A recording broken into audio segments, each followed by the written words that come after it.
One thing that I wanted to talk about that I've just been noticing it's becoming a problem the past year or two is AI ruining lo-fi. It's like, I love lo-fi. It's one of my favorite genres. It's great to just put on and chill in the background, you know?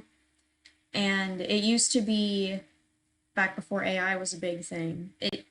You didn't have these like 12 and a half hour long playlists with some AI generated picture with some generic tinkly like piano snooze fest music in the background that's just on a loop.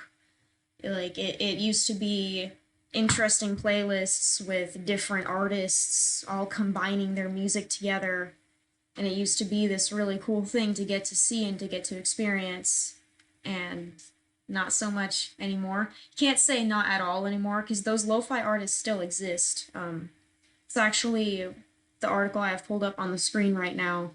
It just has like a couple examples of like lo-fi artists that used to make at least somewhat of a living or at least like a supplemental income off of making lo-fi music and being a lo-fi artist, and now that's basically been taken up by, they can't guarantee it's AI, of course, but it seems very suspicious when you just have some random profile with no description, with no real information about who they are as a person, just randomly putting up lo-fi songs.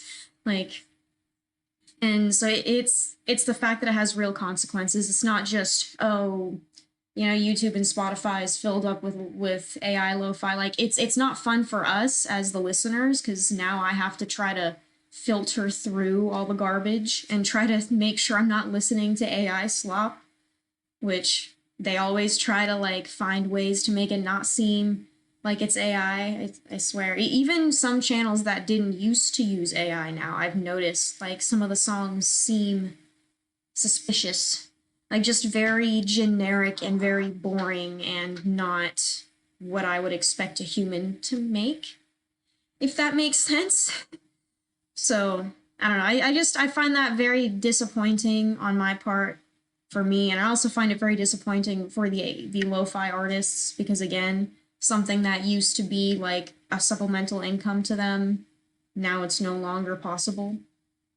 And it just kind of leads me to wonder what are the limits of AI creating art? Is it just going to be allowed to just continuously, like what happens if it starts to take over other genres? Because one of the big reasons that it's doing it to lo-fi is because there's not a lot of lyrics. There's not a lot of speaking or singing or rapping, and it's easier for AI to just imitate a beat as opposed to actually trying to sing.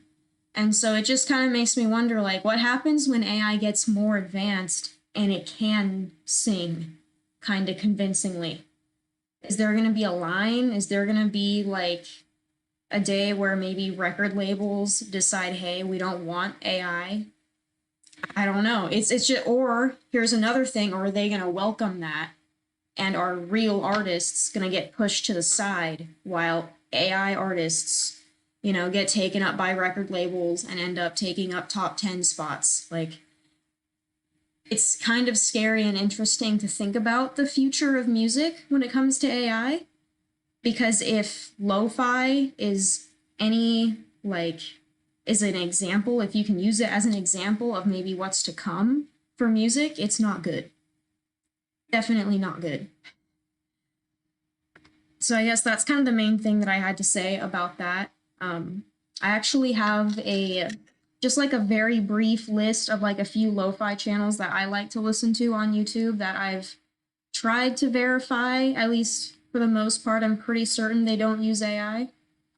So like one big one for me is the Jazz Hop Cafe. They're awesome. They always do these like cool different mixes of music with collections of artists. It's not AI.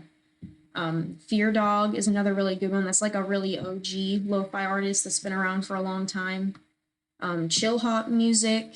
There's also Dreamwave, Steezy as Fuck. Those are just a few of them. But yeah, I think that's pretty much all I have to say about that, honestly. Just interesting to see. I think it's going to be interesting to watch over the next few years how that changes.